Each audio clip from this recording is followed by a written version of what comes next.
경제 뉴스 크리에이션. 저는 코너지기 배아량 리포터입니다. 어렵고 복잡한 경제 한 큐에 정리해 주실 김큐 안녕하세요. 네, 어서 오십시오. 아니 진짜 달력 보다가 네. 이제 설이 얼마 안 남았네 하고 놀랐거든요. 그러니까요. 근데 사실 이 주말 하이킥이 설 명절 맛집이지 않습니까? 보면 대부분 모든 명절의 시작을 이 우리 주말 하이킥이 같이 네. 했기 때문에 이번 연휴 출발도 김치영의 뉴스 하이킥과 함께 하시면 될 것 같다라는 그러네요. 말씀을 좀 드려보고요. 근데 저도 이제 명절 준비 이번 주에 좀 해야 될 것 같고 집사람하고 아마 장도 좀 보고 아직 선물들 지인들한테 좀 못 보냈거든요. 네네. 그래서 그것도 해야 되는 시간인 것 같은데 조금 서둘러야 될 것 같습니다. 근데 명절을 저는 이제 경제로 맨날 푸니까 경제적인 측면에서 조금 얘기를 드려보면 네. 또 경제 얘기하실 수는 있겠지만 우리가 이제 사실 명절 때 엄청난 사람들의 이동도 있고 네. 제가 선물 언급을 했지만 물건 많이 사잖아요. 그러니까 명절 보내기 위해서 장도 보지만 선물 사려고 또 돈도 좀 쓰고 또 세뱃돈 마련도 해야 되니까 돈도 좀 바꾸고 그렇게 하다 보면 정말로 엄청난 소비도 일어나고 돈의 회전도 빨라지거든요. 그렇게 놓고 보면 우리나라는 큰 명절이 상반기에 한 번, 하반기에 한 번 있는 거죠. 네. 그러니까 설 한 번, 추석 한 번 이렇게 있는 거니까 어떻게 보면 이것도 조상들의 지혜다. 그러니까 이런 이벤트를 만들어서 돈이 돌고 경제가 움직이도록 만들어 놓은 하나의 시스템이다, 이벤트다 이렇게 볼 수도 있고요. 이제 다만 이제 요즘 명절은 많은 분들이 이제 해외로 나가셔 버리니까 네. 돈을 좀 해외에서 많이 소비되는 좀 안타까움은 있는데 그래도 또 설에는 이른바 춘절이라고 해서 중국에서 긴 연휴 동안 또 이번에는 일본하고 관계가 안 좋기 때문에 우리나라 또 많이 오신다고 하니 그런 걸로 해서 조금이라도 또 우리 경제도 좀 돌아갈 수 있는 상황이 됐으면 좋겠습니다. 제가 명절 얘기했는데 이렇게 경제로 풀어내시는 걸 보면 참 경제밖에 모르시는 분인 것 같은. 저는 오늘 금값을 여쭤보려고 합니다. 네네. 이번 주 금하고 은값 많이 떨어졌잖아요. 금융시장이 확 요동을 쳤는데 약간 폭락하듯이 네. 확 떨어졌는데 왜 그런 거예요? 진짜로 이 떨어진 폭을 보면 역대급 충격이 좀 있었다라고 네네. 볼 수 있겠습니다. 불과 며칠 전까지만 해도 금은 온스당 이제 5,600달러 그리고 은은 121달러까지 가격이 좀 치솟았거든요. 근데 불과 일주일 사이에 금은 고점 대비해서 한 20% 정도 하락했고요. 오, 그리고 은은 40%까지 하락을 했습니다. 많이 떨어졌네요. 그러니까 그리고 나서 조금 반등했다 또다시 하락하고 이런 변동성을 좀 키우는 모습이 지금 나타나고 있는데 일단 시장에서는 워시 쇼크다라고 얘기는 하고 있습니다. 여기서 말하는 워시는 트럼프 대통령이 신임 연준 의장으로 지명한 케빈 워시 전 연준 이사를 얘기하는 것이고요. 연준 이사 이 워시를 지명하고 난 다음에 시장에서 급격한 가격 하락이 나왔기 때문에 네. 워시 쇼크다 이렇게 부르고 있는데 시장은 이른바 비둘기, 그러니까 다시 말해서 금리를 인하하는 기조, 돈을 좀 푸는 기조를 기대를 하고 있었는데 신임 연준 의장으로 지명된 워시가 생각보다 매파다. 그러니까 긴축과 관련된 그동안의 발언을 너무 많이 해왔다. 그래서 우리가 기대했던 금리 인하 이런 것들이 좀 늦춰지거나 안 될 수도 있겠구나라고 생각을 하게 된 거죠. 그러니까 이자도 안 주는 금 대신에 달러를 듣고 있자라는 심리가 좀 강해졌다라고 해석을 하는 거고요. 그리고 더군다나 최근에 엄청나게 금하고 은의 시세가 올랐기 때문에 네. 여기에 대한 변동성도 같이 작용을 한 것으로 일단 이렇게 봅니다. 그렇군요. 근데 워시 쇼크라고 하셨잖아요. 네. 연준 의장 한 사람 지명했다고 이 금이랑 은 가격이 출렁출렁 할 수가 있는 건지 저는 이럴 수 있는지 이해 잘 안 가는데요. 사실은 시장에서 이른바 사후약방문이라고 해서 어떤 사건이 벌어지면 뭐지? 라고 해서 갖다 붙이는 것도 조금 있습니다. 그래서 일단은 금은 가격이 폭락했는데 뭐가 변했는지 보니까 연준 이사 지명이 있는 거예요. 그러니까 이제 이 부분에다 갖다 맞춘 거다 이렇게 볼 수도 있는데 그러니까 어떻게 시장 하락이 유일하게 그 이유 하나뿐이겠습니까? 투자 심리에 영향을 이게 미쳤을 수도 있지만 다른 주요한 요소들도 있겠죠. 그래서 시장에서 지금 얘기 나오는 거는 금과 은 가격의 폭락이 마진콜하고 강제 청산도 영향을 미쳤다 이렇게 얘기를 합니다. 좀 어려워지는 것 같은데요. 네. 마진콜, 강제 청산 해설이 필요합니다. 제가 조금 쉽게 설명을 해보겠습니다. 이 코너가 그러라고 있는 거니까요. 금융시장에서 거래하는 금과 은은 선물 거래거든요. 네. 실물금과 은을 사고 파는 게 아니라 몇 달 뒤에 금이나 은을 얼마에 살 수 있는 권리를 사고 파는 겁니다. 권리를 사고 파는 거니까 일종의 쿠폰을 사고 판다 이렇게 생각하시면 좀 편할 것 같고요. 네네. 쿠폰은 실제 금과 은보다 좀 싸겠죠. 그래서 적은 금액을 투자해서 큰 거래를 할 수 있다라고 해서 이걸 우리는 선물 거래를 보통 레버리지 거래다라고 얘기를 합니다. 예를 들어서 내 돈 1,000만 원으로 1억 원어치 금을 사는 식인데요. 적은 돈으로 큰 거래를 하니까 장점이 분명히 있죠. 네. 특히 가격이 오르게 되면 이런 좋은 투자가 없습니다. 1,000만 원 가지고 1억 원어치 금 사놓고 금이 오르면 더 큰 수익을 올릴 수 있으니까요.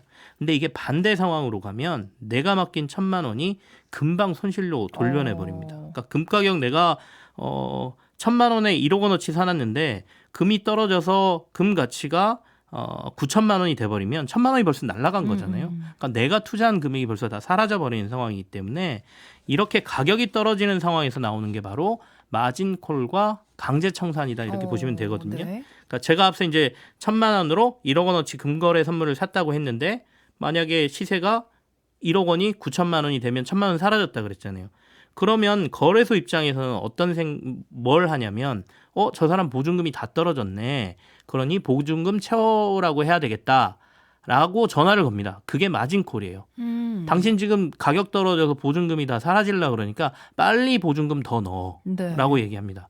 그러면 이 사람은 이 쿠폰을 내가 계속 보유하고 싶으면 보증금을 더 넣고 기다리다가 이 가격이 오르면 팔아서 수익을 챙겨야 되거든요.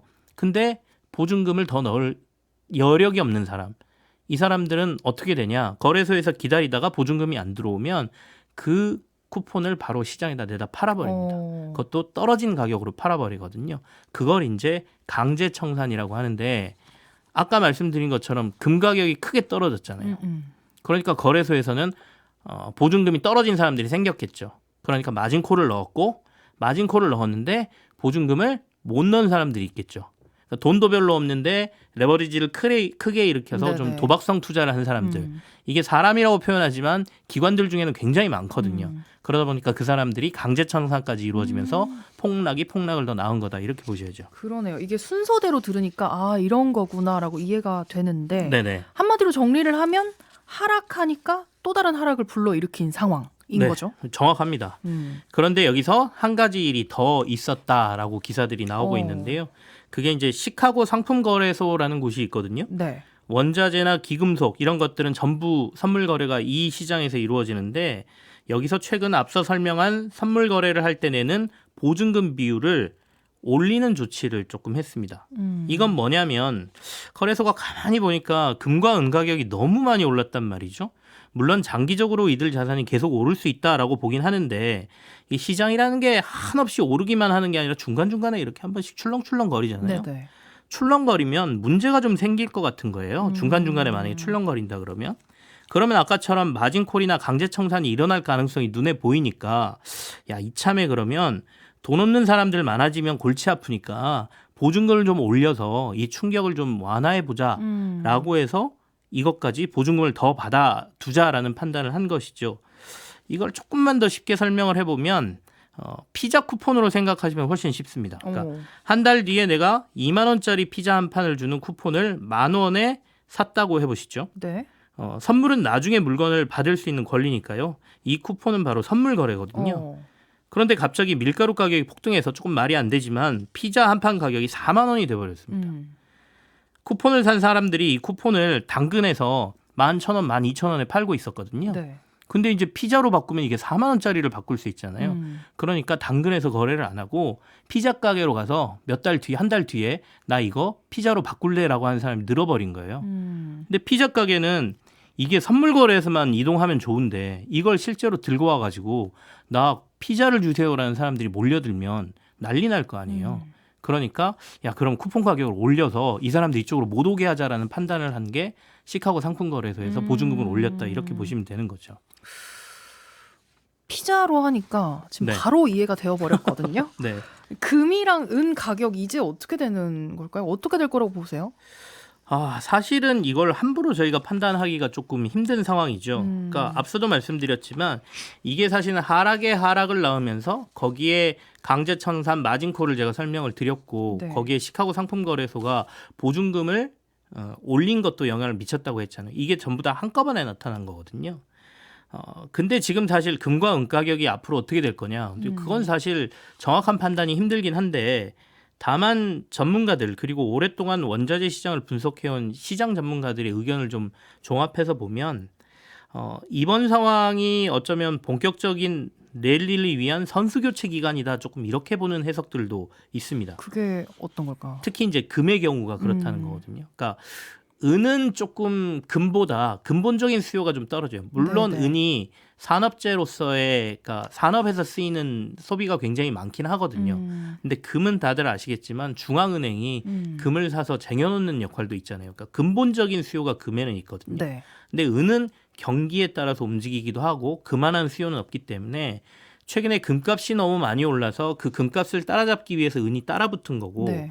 그러다 보니까 은에 훨씬 투기적인 거래가 많았다라고 보고 있었는데 이번 큰 충격을 받으면서 그 투기적인 거래는 조금 사라지더라도 금보다는 은은 수요가 좀 약하다고 보거든요. 그러니까 이제 지금 제가 말씀드린 거는 어떻게 보면 금에 더 적합한 설명이라고 볼 수 있는데 세계 최고 은행들은 이번 폭락에도 전망치는 지금 낮추지 않고 있습니다. 그러니까 JP모건 같은 경우에는 일시적인 조정일 뿐이고 2026년 말까지 금값은 온수당 6,300달러까지도 갈 수 있다 이렇게 얘기를 하고 있고요. 골드만삭스도 미국의 빚 문제와 인플레이션은 해결되지 않았기 때문에 이런 것들 때문에 중앙은행들이 계속 금을 매입하거나 사람들이 안전자산인 금을 매입할 수요가 많다 이렇게 봅니다. 그래서 금은 여전히 최고의 해지 수단이다 이렇게 얘기하거든요. 네. 변동성이 커져서 출렁거릴 수 있지만 장기적으로 보면 금값은 올라갈 거다 이렇게 본다는 것이죠. 은은 이제 조금은 투기적인 수요가 어떻게 될지는 봐야 되겠지만요. 그래서 당장의 가격 하락보다 전 세계의 화폐 가치 하락이라는 데 더 눈을 두고 있고 그래서 단기적으로는 좀 고통스럽겠지만 장기적인 우상향 곡선이 꺾이지는 않을 것 같다라는 게 이제 그 전문 기관들의 네네. 판단이다라고 제가 말씀을 드리고요. 그리고 또 하나는 지금이 원자재 슈퍼사이클의 초입 구간이라는 분석도 있습니다. 이거는 무슨 얘기냐면 우리가 원자재는 귀금속만 있는 게 아니거든요. 농산물까지도 저희가 다 원자재라고 얘기를 하는데 원자재가 큰 사이클로 크게 오르는 사이클에 들어가면 이 원자재 자산 간의 이 순번이 조금 정해져 있습니다. 이게 이제 통계적으로 저희가 그렇게 보거든요. 네네. 제일 먼저 움직이는 건 귀금속이 움직여요. 어. 그러니까 지금 금값, 은값이 랠리를 한번 쫙 펼쳤잖아요. 네. 그리고 나면 이른바 비금속이라고 해서 비금속. 예, 산업재로 쓰이고 있는 것들, 뭐 알루미늄이라든지 뭐 이런 것들 가격이 움직입니다. 이게 순번이 바통을 넘겨받는 순간에 기존 자산이 조정을 조금 받아요. 주춤하고 있는 사이에 비금속 쪽으로 넘어가고요. 비금속이 한번 랠리를 크게 펼치고 나면 그 다음엔 에너지 쪽으로 갑니다. 에너지의 대표적인 거는 원유죠. 원유 가격이 막 크게 움직여요. 오. 그리고 나면 마지막으로 농산물로 가는. 이게 순차적으로. 이게 이제 약간 과거에 이런 패턴이 나왔다라는 통계거든요. 네. 그래서 지금 전 세계가 원자재 슈퍼사이클 초입 구간, 그러니까 귀금속의 랠리가 한번 펼쳐졌고 네. 이제는 비철금속으로 좀 넘어가는 시기에서 귀금속의 큰 조종장이 좀 보이는 듯한 모습인데 이게 전체적인 사이클로 간다면 결국에는 이 사이클로 계속해서 이동하는 상황. 그리고 앞서 제가 말씀드렸지만 금은 은보다 장기적인 수요에 있어서 계속해서 랠리가 갈 가능성이 있다라고 얘기는 하고 있습니다. 근데 다만 이제 걱정스러운 거는 이번에도 나왔지만 한 번씩 이렇게 크게 귀금속 시장 특히 금과 은 가격이 크게 폭락을 해버리니까 조금 조정을 받는 건 괜찮은데 이렇게 크게 폭락을 하니까 다른 금융시장까지 이게 영향을 미치는 거죠. 네. 혹시 무슨 큰일이 났나? 자산 시장에 큰 변동성이 있네? 그러면서 주식시장하고 다른 데까지 같이 흔들렸잖아요. 그러니까 어떤 자산의 큰 변동성은 다른 자산에도 좀 영향을 미치는 거기 때문에 앞으로 금융시장에 심리적으로 어떤 영향을 미치는지를 좀 보셔야 되겠고 아무리 장기적인 자산이라고 해도 계속해서 오를 수만은 없으니까 제가 또 이제 아까 JP모건이나 뭐 이런 데에서 금값은 뭐 6,500달러까지 갑니다. 뭐 이렇게 얘기하니까 지금이라도 금을 사야지라고 막 달려드시면 이 변동성 때문에 머리 아프거나 이렇게 고생을 하실 수가 있으니까 그 부분은 좀 주의를 하셔야 되지 않을까라는 생각도 있습니다. 금과 은 이야기까지 해봤습니다. 저는 다음 주에 다시 찾아올게요. 네, 감사합니다. 배아랭 리포터와 함께했습니다. 고맙습니다.